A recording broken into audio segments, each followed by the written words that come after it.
लय उशीर झाला वाट बघत होतो तुझी. अगं ते शेजारच्या काकूंनी गाडी घेतलेली ग. मग त्या म्हणल्या की पूजेला ये म्हणून मग गेलते ग.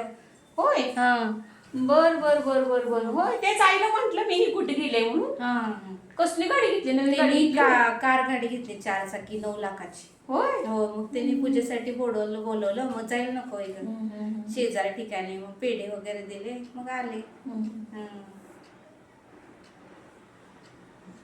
मग काय तुला वाईट वाटायले काय? नाही वाईट कशाला ग. शेवटी हवं जे नशिबानं मिळते. आपण पण कष्ट करतो आपल्याला पण आज ना उद्या मिळालंच ना.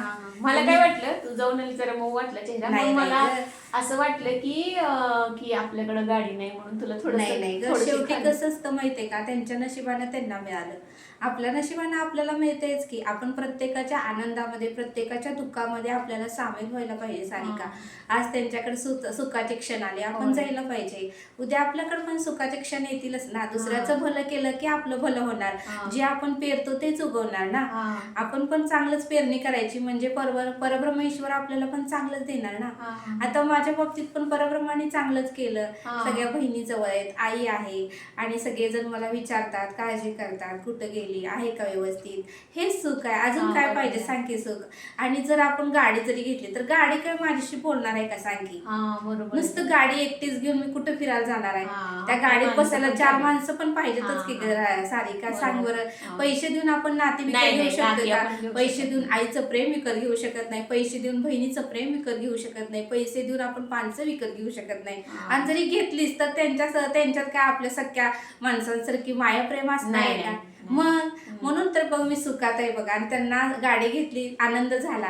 उद्या काय आपल्याला इमर्जन्सी आली केली तर त्यांनीच आपल्याला त्यांच्या गाडीत नेतील की सांग बरं. बरोबर आपल्याकडे जरी आता सध्या नसेल तर आपण फ्युचर मध्ये घेऊच की गाडी. आणि तोपर्यंत जर गरज पडलीच तर आपण काय आपलं त्यांच्याशी सहसंबंध चांगलेच आहेत ना.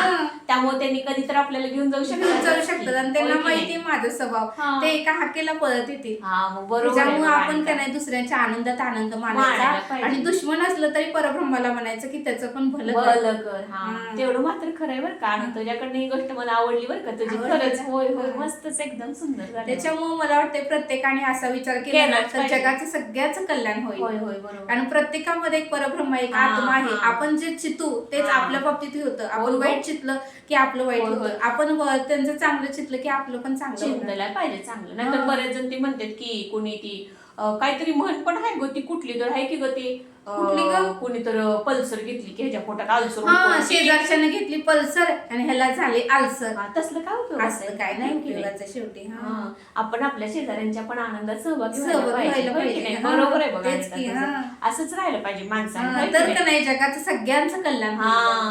आणि जे जग दुःखी आहे ना ते एकमेकाच्या ईर्षेमुळे द्वेषामुळे एकमेकाचा मत्सर करतात. तो पुढे गेला की ह्याच्या पोटात दुखतं. प्रत्येकाने जर प्रत्येकासाठी जर हे केलं म्हणजे एकमेकाचं चांगलं चितलं तर जगाचं चांगलं होईल. बऱ्याच जणांचं असं होतं दुसऱ्यांचं स्टेटस बघून ह्याला दुःख होतं बाई.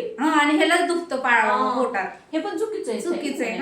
स्टेटस जरी बघितलं त्याच्या आनंदात तुम्ही सामील होते त्याला मिळालं. आपण आतापासून कर्म उत्तम केली आपल्याला पुढे मिळणार. आणि आज ना उद्या आपल्या नशिबात ते असेल तर येणारच.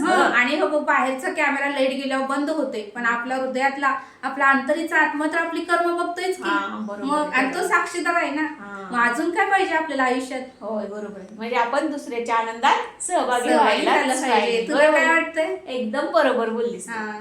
तर मैत्रिणींना तुम्हाला काय वाटतं हे नक्की कमेंट करून सांगा.